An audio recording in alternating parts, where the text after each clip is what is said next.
I know when you look at this, you think daily life in Bible times. It looks a lot more like daily life in the old city of Jerusalem. And that's true. I just chose that picture. I'll be talking about some of these plants later on. And some people here were inquiring or wondering, what are these things down here in the corner? Those are green almonds. And in Jordan, particularly, is where I had seen it, and I have some others to show, where boys are selling these in little bags, like $1 a bag or whatever, green almonds, and people eat them, everything, the whole thing, you know. So you got different ways that you can do that. So what I want to do now is to continue where we were last time, talking about these various things. So we talked about the partitions of the land, and we talked about, number one, this mountain range that runs all the way from the Lebanon mountains down through the area of Samaria, well, through Galilee, through Samaria, and all the way down to the city of Jerusalem, and so on. This only shows as far as Samaria, but it continues on down. And then in the Transjordan area, which begins in the anti-Lebanon mountains, we have that continuing on down through what we know today as Jordan. In Bible times, it was the area of the Tetrarch of Philip, also Decapolis, and so on. But today it's Jordan, and you could go on up and talk about Syria and things of that kind. So this is where we're going to continue. I talked about the topographical cross sections of the land. And if we look over to your left, that would be to the west, and that would be the Mediterranean Sea. And there at the Mediterranean Sea, we can recognize that it's a coastal plain. That plain, incidentally, was not really used much in Bible times, except in the very southern portion. And that's where the Philistines, the sea people of some sort from somewhere, moved into that region. And they became a thorn in the side of the children of Israel for a long, long time. And then you can move inland, and you have, where it says Lod, you have this area that is referred to as Shephelah. That's easy to say. It's not hard to say. Say she. Fe. You know Fe, don't you? Fe. La. Shephelah. So that is a very important area. Our English versions will use some term like the coastal, not the coastal, but the lowlands, see, or the hill country. Not the mountain country, but the hill country. And so you come in on the coast, and then you begin to go up just a little bit, and then finally you come up to the mountain range. And when you get to the mountain range, then you come to a city like Jerusalem. I was thinking about the pictures, and really probably would have put them in, but ran out of time to do that. But when you come to Jerusalem, you are actually over the highest point. Jerusalem is on the east side of the highest point of the mountains in Jerusalem. And so you can go to that point, that peak in the city, and look over and see the valleys that run around it and see the entire city. And then, of course, it goes on down to the Mediterranean Sea, to the Dead Sea. So after that, you would go to the Mount of Olives. The Mount of Olives are higher than Jerusalem. Jerusalem is about 2,400 feet above sea level. Mount of Olives is 2,600 feet above sea level. So if you were on Jerusalem flat, you could not see beyond there.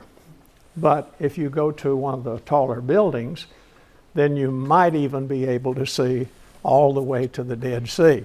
So looking further over here, you see we begin to go down, and we not only go down to sea level, meaning Mediterranean and so on, but we go below sea level. And the Dead Sea, we used to always say, when I was in school, we learned it was 1,297 feet below sea level, right? Something like that. And nowadays it's like 1,320 or more. And the reason is that it's drying up. And that is, again, the water problem that I mentioned for you, that you've got to have water. Syria wants the Sea of Galilee. Israel wants that, and so on and so on. So then when you go down to that, then if you wanted to go up into Jordan, you go to the Transjordan Plateau. And this Transjordan Plateau is about 3,000 feet above sea level. So the Transjordan Plateau, and it's not exactly a level place, it is hilly. And when you go there, then you're higher than you would be in Jerusalem. So Jerusalem is not the highest place, and many have argued that it was not the best place to build a capital of the country, and that the Jordan River is not the best place to have a border. So there are a lot of things to consider about that, but we'll leave that alone for other people to worry about. All right, now the coastal plain, the Shephelah, then after that the Central Mountain Range, and then after that, see, in the south you could call that the Judean Mountains. In Samaria, the mountains of Samaria. And in Galilee, you have another division, Lower Galilee and Upper Galilee. Talk about that later on. And then the Transjordan Plateau. I had this one chart left over from last time that I wanted to talk a little bit about. I'll let you take a look at it. And you can see these geomorphological regions of Palestine. And you notice now with number A, you have, make sure I get the right button, you have, am I getting any light out of that? No. Okay, you have the A, and the A is, and that's the Shephelah, coastal plain rather. And then after that, you have B. I added the H because they didn't have it on there, but it's widely recognized. And so the H is the Shephelah. And then you have the B, and the B is the hill country. Then after that, you have the Dead Sea Rift, see, over here. And then D is the Transjordan Plateau. He mentions the importance also, the person who put this together in the Anchor Bible dictionary mentioned the importance of the Negev. And when you go from Jerusalem and you go south and you come to Beersheba, they say Beersheba. When you come to Beersheba, from there south, that is the Negev. And it's translated in many English Bibles as the South Land, the South. And the further south you go, the drier it gets. The further east you go, the drier it gets. And we're going to talk about weather in a little bit, so we'll have a little understanding of some of those things. I wanted to say just a word or two about the earthquake. And I had a chart in here last week. In fact, I think it's here. I think I'll show you where this is, and then we'll look at the chart that I wanted you to see. This is where the earthquake hit in Turkey. Now, if you read my blog this week, I only got out one. Did you read it? What did I talk about? What? The earthquake. The earthquake. The earthquake. The earthquake, and what city? Aleppo? I can't remember. Well, I did mention Aleppo, but it was a city where the disciples were called Christians first. Antioch of Syria, only Antioch of Syria meant Roman Syria. Antioch is today in Turkey. Since 1935, they've been in Turkey. So Antioch is in Turkey. What is it called? Antakya. So there was serious damage in Antakya, and I included a photograph of the city built on the slopes of a mountain and on the Orontes River. Very important significance to that. And maybe, I don't know if the coastal place where Paul sailed from, Seleucia, I don't know if that was hurt or not. But I read this afternoon that there was damage to the new museum there that has just wonderful mosaic floors, for example, from the Roman period, and lots of other interesting things. Now, also Aleppo was hit, and that's in northern Syria, and these towns that are further north in Gaziantep and Karaman and Diaman, these places are all places that I have been and have traveled. I mean, I've spent nights in every one of them, the major cities. And Adana was hit, and then if you go further east, even some damage to Sanli Urfa. They call it Shanli Urfa. And according to Muslim tradition, that, which is right on the border with Syria, that is a place where Abraham was born. That's their tradition about that. And they have the cave where he was born, and so on and so on. So a lot of things. They have a place where he performed miracles and a lot of interesting things. So then look at what you have here. Let's take a look now at this chart. This is the information.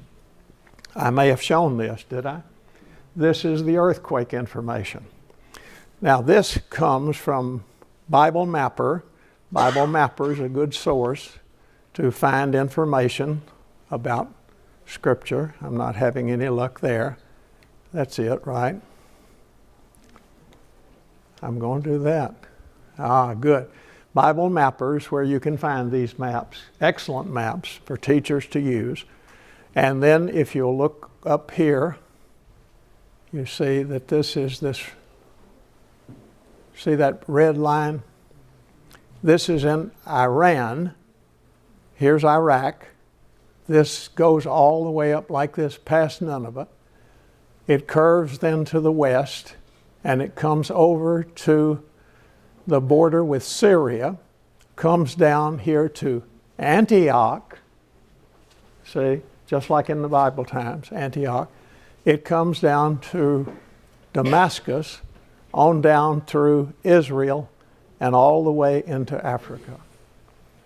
So that is the range. Now this was felt in Israel. This earthquake was felt there. It was felt in Egypt and many other places throughout that part of the world. So a very significant place. So let's talk about the earthquakes a little. Not exactly the weather, but it affects the people a great deal, as you know. So in the Bible, we read about earthquake in the time of Uzziah, Amos, Isaiah, and Micah. All of those are roughly the same period of time. And the Bible mentions them and mentions the earthquake in that day. And then from that time onward, there will be people remembering the earthquake, the first year after the earthquake, and so on. And it's just like people remembered the Chicago fire, and like we remember that snow in whatever year that was. And because when something like that happens, it's not something that's happening every day and every year, but it is something that is significant to us. Notice also that when we come to the New Testament, we have a reference to an earthquake when Jesus died on the cross. And beyond that, then, we have a reference to an earthquake when Paul is in Philippi in prison, and all of the shackles and everything were loosened at that time, and the jailer, was about to take his life until Paul taught him the truth and said, "We're all here," and then he spoke the word of the Lord to him. We have a lot of examples of earthquakes. in the archaeological evidence, there will be evidence that there was an earthquake at certain periods of time. And one that's rather significant because you can go see it is in Beth Shan, or Bet Shean. The town is pronounced over there.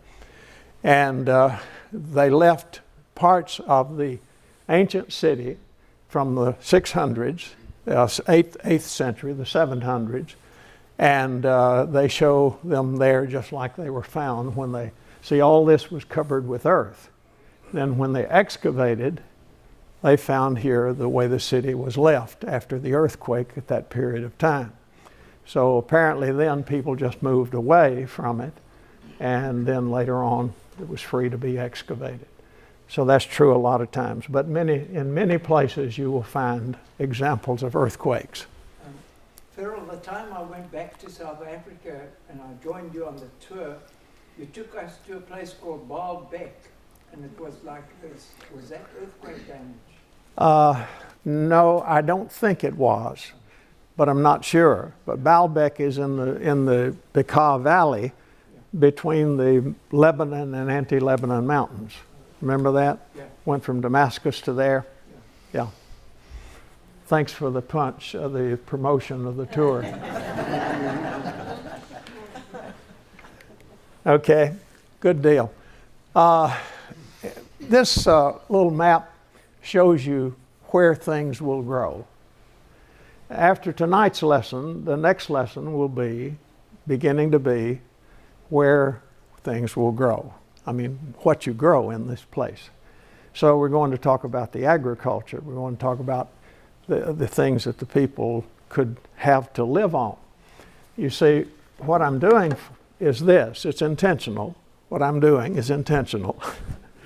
I'm trying to help you understand about the land, about the climate, the rain, the weather, the earthquakes, various things of that sort of the land, so that you will then understand what products they could grow, where they could live, etc. See, it's not just everywhere that you could grow things. And certain things will grow in these regions, mountainous region, in the lowlands, and so on. Certain things will grow there, and other things will not. That is, not very successfully. And so that is the reason that I have spent this much time talking about this and continuing tonight to talk about it. So here I wanted you to see something about the green, and this should be a bit of a different color over here. Like, do you see the part that is heavy green? Let's see if I can understand that. I'm not getting anything. Still not getting anything. There we go. All right, see, that's a desert. Now, in the original color, that looks more yellow. And there is this area right along here. You see that's heavier green? You see what I'm talking about? All right, and then, but look up here. This is Israel. That part is Israel. And you see the green that comes down through there, the green that is up here. And what is that region called? The Fertile Crescent. See that? So out of all that land, you just have this Fertile Crescent. And the rest of it is desert. And the people that live there are the Bedouin and the various Arab tribes. That's the way it's always been. And they survive somehow, but not many cities are there because people just simply cannot live there, and people do not go there and say, we're going to build our house here. And you've got the situation of water too. So the water is an important factor to consider. Okay, I want to move now and talk about the wind. The wind is very important. We'll talk first about the west wind. The west wind is actually important. It is from the northwest coming down across the country. This is the way the rains come in. This is the way the snow comes in. It comes from the north of Israel and from the west to the east and the south, going to the east and south. Okay, so the northwest is where the weather comes from, and we'll find examples of this. It's what brings the storms on the Sea of Galilee. They typically will come up sometime in the afternoon as the sun goes down. And I have seen 2 or 3 of these.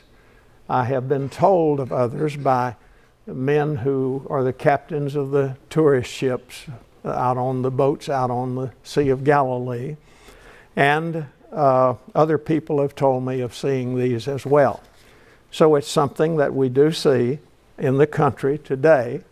And I had a little experience when I edited the Truth in Life Bible class literature years and years ago.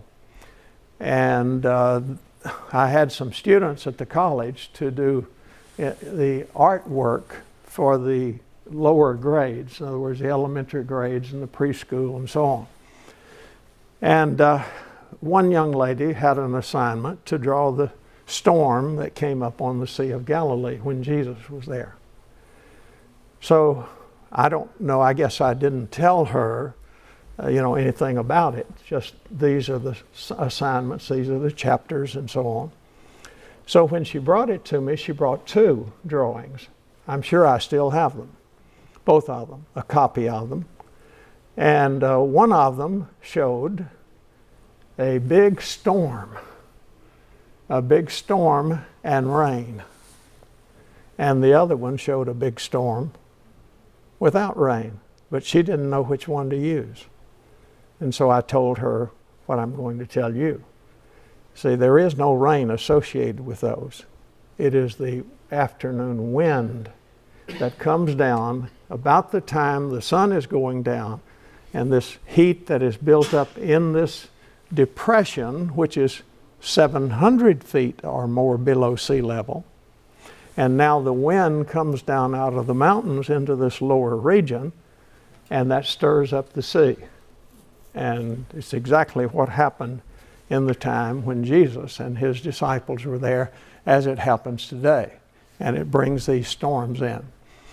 There's a little place called the Church of the Beatitudes. No, not that. It's the Church of, it's at Tabgha. If you've ever been there, it's called Tabgha. And they say that this is where the 5,000 were fed. I don't know if it's the right place or not, and it really doesn't matter where. I always tell people about those traditional places as we go to them, that it may not have been right here, but it was here. See? You need to understand that. If you go there and you look around and they tell you this is the Garden of Gethsemane and Jesus prayed right here. Well, he may not have prayed right here, but he prayed right here. Got it? You understand? It's that simple. Because it's not far, it couldn't be far, because there's Jerusalem. There's the wilderness of Judea. It had to be right here. See? But not this specific spot. So it really doesn't matter whether, in many instances, whether it is this specific spot or not. It was here. And it was very close to the places that we are looking at. So I don't know if this is Dalmanuta or not. But it might be. But this is a suggestion. That's the Sea of Galilee. The northwest corner would be there if you could see the water from that point. It's mentioned only in Mark 8 and verse 10. But somewhere in the region was that's that place I mentioned. What is it called there? Dalmanutha, that's right. All right, so then here is the afternoon sunset. You see, that's what's causing that nice bright look there. And look at those clouds. You know what direction I'm pointing? The northwest. And it's coming right down on the sea. And I don't think this is going to work. Corey, I need help on this one. And I was going to try to get to you sooner. but I can't make it work. It worked one time on my computer, and I heard all the noise, but it still didn't move the picture. So I got the noise, but not the picture. But right there, I happened to stop one afternoon late. This was one of these personal trips with a friend who had been on the regular tour, and we were going to out-of-the-way places. So we went up overlooking from the northwest, overlooking the Sea of Galilee for pictures. And while we were there, it was as calm as could be. And suddenly, I mean suddenly, that wind picked up. This little video that I made on my camera shows these trees and the bushes and everything just blowing, blowing, blowing. And the sound is terrific when it came down through there. So that's the way it happens. Not every afternoon, perhaps, but many afternoons, especially when it's hot on the Sea of Galilee. Well, it didn't make a sound, but see, it took 2 clicks to get past it. So I'll have to take it to the garage. Okay, now the east wind. The east wind, that comes from out on the desert. In Egypt, the east wind is called the Khamsin, or another pronunciation is the Hamsin. It's also known as the Scirocco by many of the people that I've heard describe it. In fact, that's more common to hear that. Then there is the wind from the east, and I wanted to show you these pictures that Carl Rasmussen has. He's the author of the Zondervan Pictorial Bible Atlas, which is an excellent source. It's available in a regular atlas and also in a little smaller that has most of the maps in it and just an abbreviated form of some of the information. And this was in May 2007. He was there teaching at the Hebrew University College. And this is what happened. And in addition, you've got references to this in Pharaoh's dream and also at the time of the Exodus, the strong winds. Now, this from the Jerusalem University College, which is in the southwest corner of the city of Jerusalem, the old city. And across the valley that is there, that's the Begin Center, named after Begin, one of the prime ministers. And you look at this church building, and the church building under A, normal, that is a Scottish church. That ridge, incidentally, I do have a picture, don't I? That ridge that goes out to the left, I'll get this going, that ridge that goes right there, that's higher than where we are in Jerusalem. So that is the water parting route. Jerusalem is on the east slope of the water parting route. Got it? All right. Now then, this place is significant. I mean, behind it there's a tomb, and that's where, right behind it's a tomb where they found those, if you've seen the pictures of them, the little jewelry worn in 600 BC, about the time the Babylonians destroyed Jerusalem. Has anyone heard of that, and do you know what they say? No. What? The oldest scripture ever found. The oldest scripture ever found. No, it's not a picture. Oh, scripture. Scripture, oldest scripture, right? And it says in Hebrew, "The Lord bless you and keep you." It's number 6. It is our oldest reference. There are 2 of them actually, and they have that written on them. So people wore those and were buried with those. Isn't that interesting? People back then are just like people today. And so this place, though, was looking like that. Then what happened? The Khamsin, the Scirocco came. That's the next day. You see, everybody, several people, the last time I mentioned this, we get the sand off the Sahara Desert here sometime. You can just see it. If things are red, your car turns red a little bit. Comes all the way from Africa. Well, this is exactly what happened there. So here comes this from the direction that we're talking about from the east, and that building is just covered in the sand. Ferrell, does it take the paint off of the buildings? I mean, does it come strong? Like I don't know the answer to that. Okay. Yeah, I try to stay out of the painting business. I really don't know. I suppose it could, but it's bad on sinuses. I do know that for sure. And I'd go in shops, I remember, and men that I'd met before, you know, and they said, "Oh, I can't, this is so bad." I mean, not this particular one, but when the Scirocco comes, and they say, "Oh, my sinuses are bothering me. It's just terrible here." And I could relate to that, if it would be that way. Okay, then there's the east wind, again, more east wind, and there are references in the Bible to this. Psalm 84, verse 48, verse 7 says, "By the east wind you shattered the ships of Tarshish." Tarshish is where? Where do we think it is? Spain, somewhere in Spain probably. And that's where Jonah was going to try to get away, you know, at first.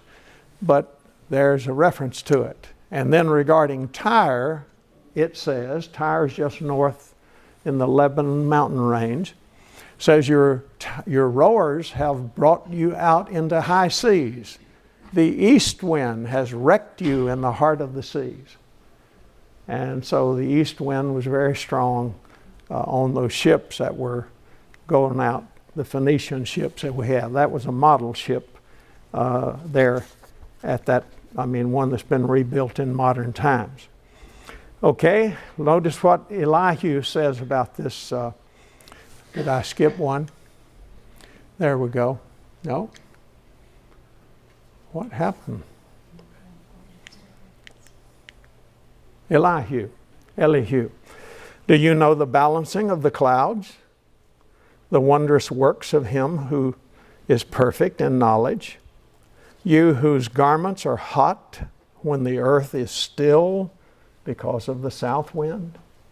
They talked about the wind. They complained about the weather in Bible times. And then when we look to the next one of these, you see Jesus mentions a south wind. He said, when you see the south wind blowing, you say, there will be scorching heat. And it happens. What do?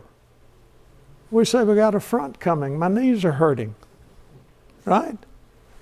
My arm's hurting. That arm I got hurt. It's bothering me. My sinuses are beginning to stop up. We know the weather. And what did Jesus do to the people? I didn't include that verse, but he got after them, didn't he? You know the weather. You know the signs of the time. You don't understand those. And so you can understand the weather. So why not understand these things as well? And then he said, when it is evening, you say, it will be fair weather. Why? Because the sky is red.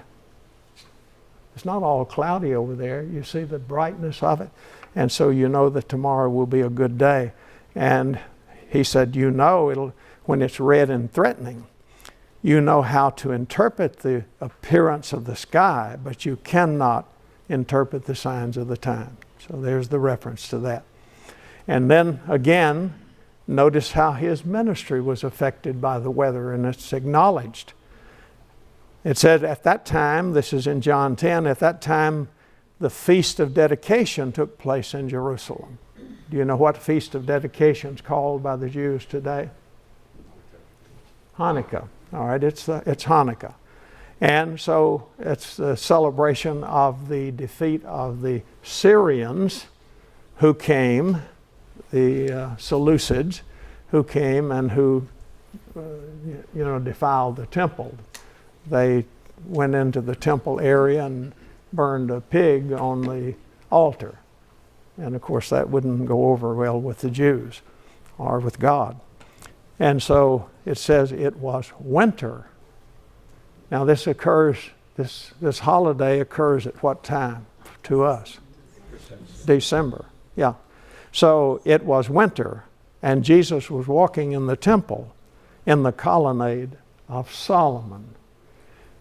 We tend to call those today, archaeologists would use the term porticos, the porticos. So this model of Jerusalem, this is the Temple Mount section of it. This shows you the temple. It shows you the walls around the temple. It's the temple platform as it was built by Herod the Great. And this is exactly where he would have been.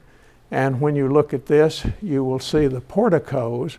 And the porticos are, I don't know. The porticos are right here. You see those? That's exactly the way they were. How do we know it's exactly the way they were if the temple's gone? Well, Josephus told about it in addition. And not only that, when you go to the city of Jerusalem and you go to the wall that was built right here, this wall, not that wall, it's on the far corner over there. When you go to that wall where called Robinson's Arch is located, it really was a little portion that came out for steps that went down to take people from that corner over there. And when you go there, you can look at all of that and then see what? You can see all this debris that the Romans pushed off of the platform down into the valley. So you know what it looked like. All the columns are down there. Not all of them, but a lot of them. And they were left there until just a few decades ago when archaeologists cleaned off all the dirt, and there they were. So see, we know these things are so, just exactly like this. This is about the accuracy of the Bible too.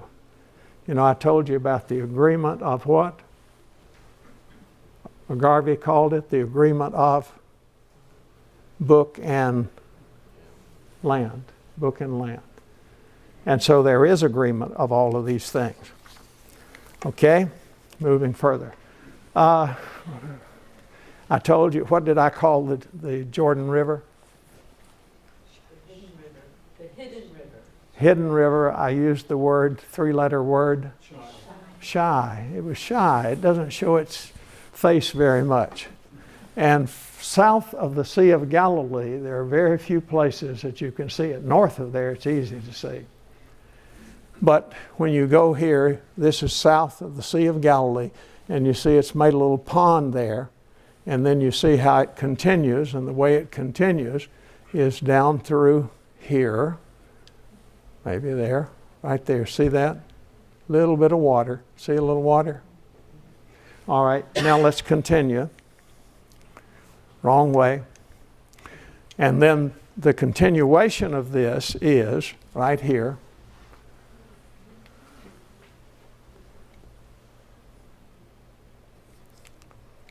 Please work.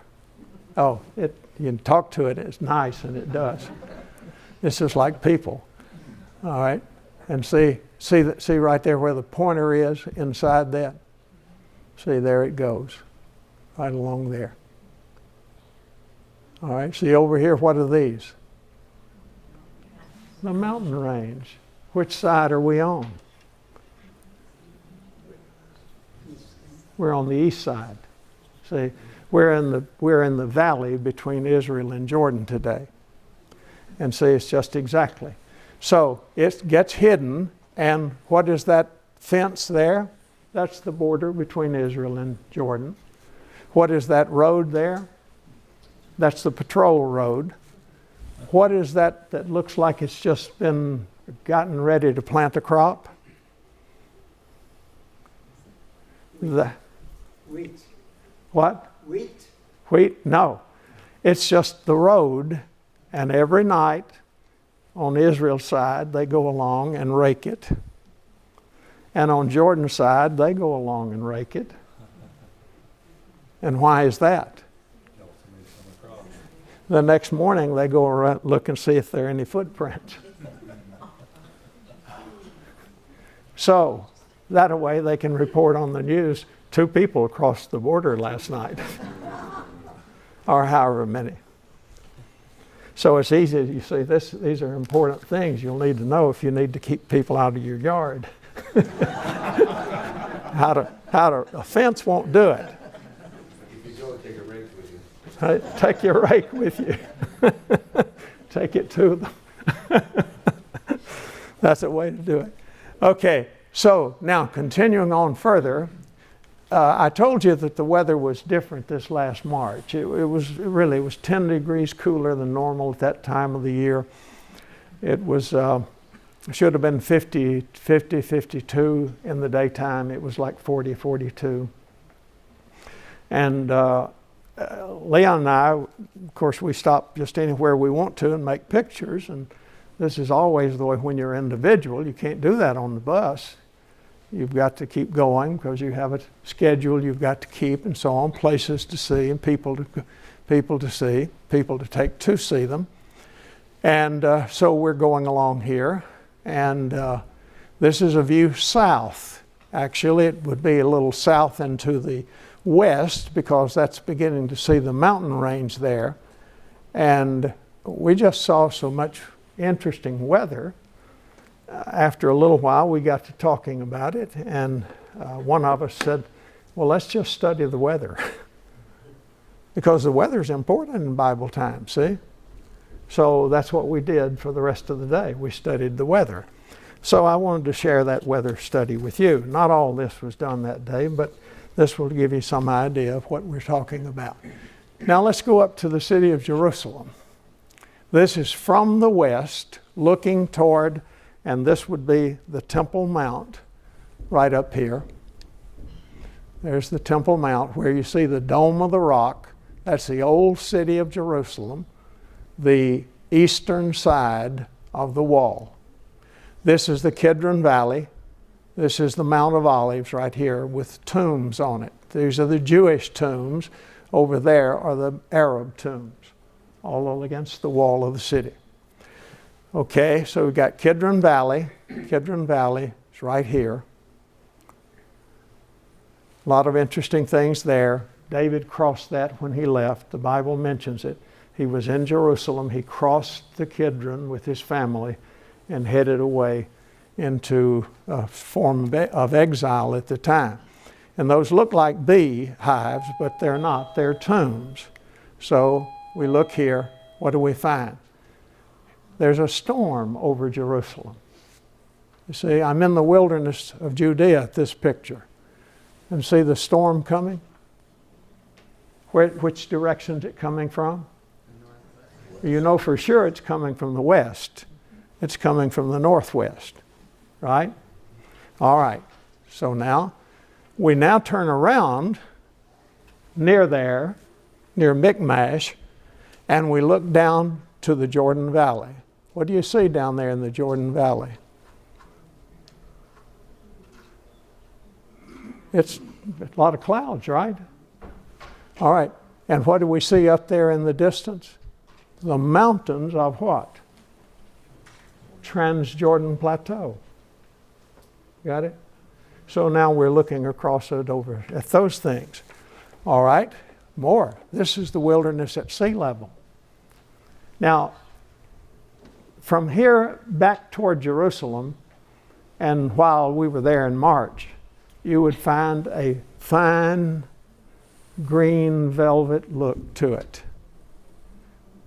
And the sheep really enjoy that. So people are there with the sheep all the time. But they go out here, they can get it, I'm telling you, a dry root, and they can eat it. They get right to it. Now, here's a storm over Transjordan. That's the same storm that I showed you was coming. So that's over the mountains of Transjordan. All right? You remember what the enemy said about the Israelites? Their God is a God of the mountains. See? Because where did Israel live? Mostly in the mountains. Mostly in the mountains. Why didn't they live in the valleys? Not be as safe. What? Philistines? Philistines? That's on the coastal plain, and maybe even before they got there. Why didn't they move into the valleys? It wouldn't be as safe, would it? Being in the valley, it could be. The valleys wouldn't be as safe, that's true. And there's a second reason. Where are you going to grow your crops? In the valleys. They're fertile. I mean, we could talk about Ahab's palace at Jezreel. It's in the valley. And Naboth's vineyard, where was it? In the valley. And I'll show you later, I'll find the references and give them to you, where the Bible says that you live in the valleys. And they said, we don't have enough space to grow our crops.